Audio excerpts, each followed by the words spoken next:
Hello, ici Maya, coach en intelligence marketing. J'aide les femmes entrepreneurs comme toi à vendre leurs services avec simplicité, aisance et grâce.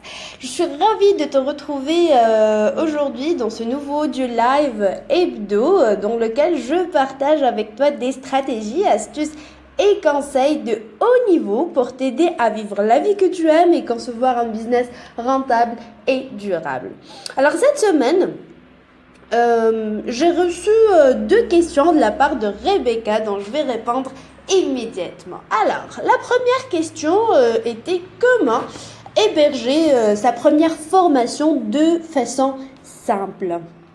Alors là, soit tu le fais directement sur ton site web, comme je le fais moi-même, mais là tu as besoin d'avoir des compétences pour bien gérer la partie technique, ou bien tu peux le faire, tu peux faire appel en fait à des pros pour gagner du temps, mais surtout pour avoir des résultats rapidement et de haut niveau. Donc ça, c'est la première possibilité. La deuxième, c'est que tu peux utiliser les plateformes dédiées pour ce genre de trucs, tels que Learnybox, en fait, qui proposent des abonnements mensuels. Mais là, il faut donc je te conseille d'avoir une copie de tout le contenu que tu mets au cas où tu décides de changer de site ou de plateforme pour n'importe quelle raison. Donc ça, c'est la première question. La deuxième, peux-tu nous dire, s'il te plaît, comment tu as procédé à tes débuts pour les règlements de tes clients et comment tes clients t'ont payé la première fois?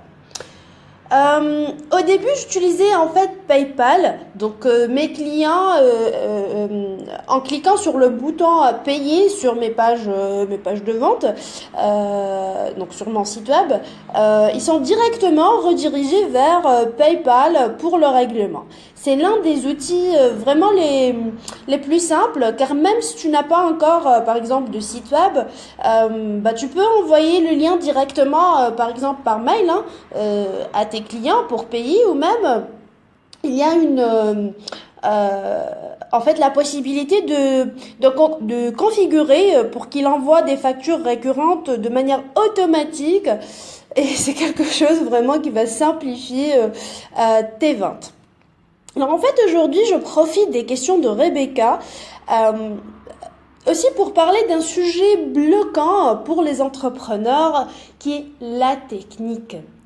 En accompagnant mes clientes, je prends toujours le temps d'évaluer leur méthode de travail pour ressortir les points bloquants qui font ralentir leur passage à l'action, et je veille à leur apprendre comment gérer l'aspect technique dans leur business de la manière la plus simple.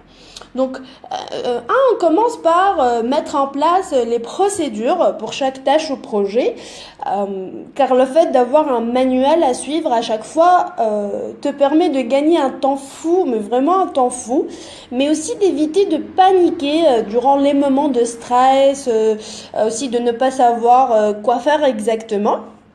Par la suite, je leur apprends à optimiser leurs ressources et intégrer les meilleurs outils, bien sûr selon leur budget, dans chaque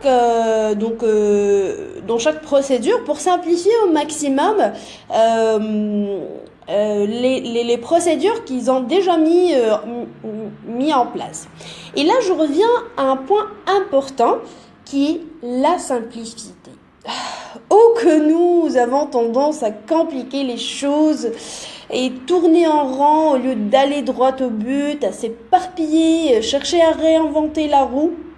Et là, honnêtement, je ne sais pas si c'est un truc qui est en relation avec le fait que nous sommes des femmes, mais bon, c'est quelque chose que nous avons tous tendance à faire.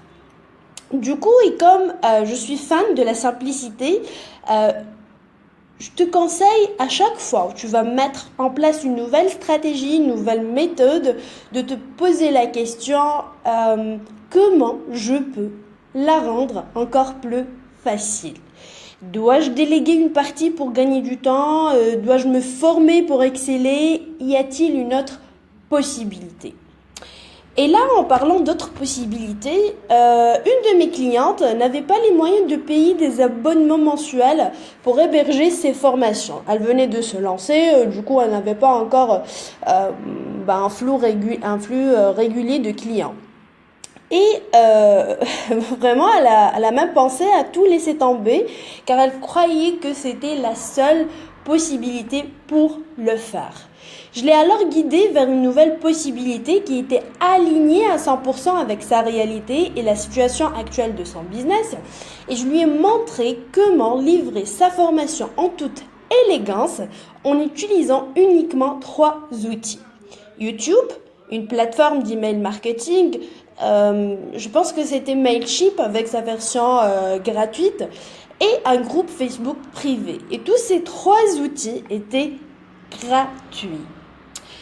En fait, souvent, et parce qu'on est tellement impliqué dans notre business, on ne peut pas voir toutes les possibilités. C'est tout à fait normal. D'ailleurs, c'est le cas pour moi aussi. D'ailleurs, quand je me sens bloquée, quand je n'arrive pas à trouver les bonnes solutions, je demande de l'aide. Je m'adresse à des personnes qui sont à un niveau plus avancé que moi pour m'accompagner et me guider. Aujourd'hui, je me fais par exemple accompagner par une nouvelle coach américaine avec qui je suis en train de revoir mes fondations. Pour les solidifier, je prépare la prochaine évolution de mon business. Du coup, n'aie pas peur d'investir en toi et en ton business, car l'investissement qu'on est capable de faire sur soi est vraiment lié à la valeur qu'on s'accorde à nous-mêmes. Donc, j'espère que le message est bien passé et donc j'aimerais te poser une dernière question. Donc, quel aspect de ton business tu as besoin de simplifier immédiatement pour que tu puisses soit libérer du temps, de l'espace afin de te concentrer sur ce qui te ramène des résultats, ou bien même pour passer à l'action plus rapidement. Donc, écris-moi dans les commentaires ta réponse et voyons comment je peux t'aider là-dessus. À très vite, bye bye!